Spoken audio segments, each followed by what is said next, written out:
கன்னியாகுமரி நாகர்கோவில் வேதநகர் தூய இதய மரியன்னை இல்ல அருட்சகோதரிகளின் கிறிஸ்து பிறப்பு விழா வாழ்த்துக்களை உங்கள் அனைவருக்கும் தெரிவித்துக் கொள்கிறோம்.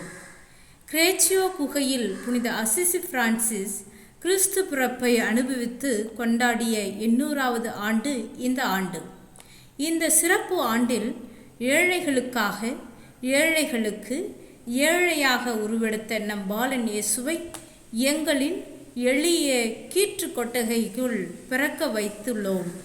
போர்களும் வெள்ள பெருக்கும் ஏற்பட்டு மக்கள் அல்லல் படும் சூழலில் இயேசுவின் பிறப்பு இவர்களுக்கெல்லாம் நல்வாழ்வு வழங்கும் பிறப்பாக அமையட்டும். Happy Christmas and happy new year.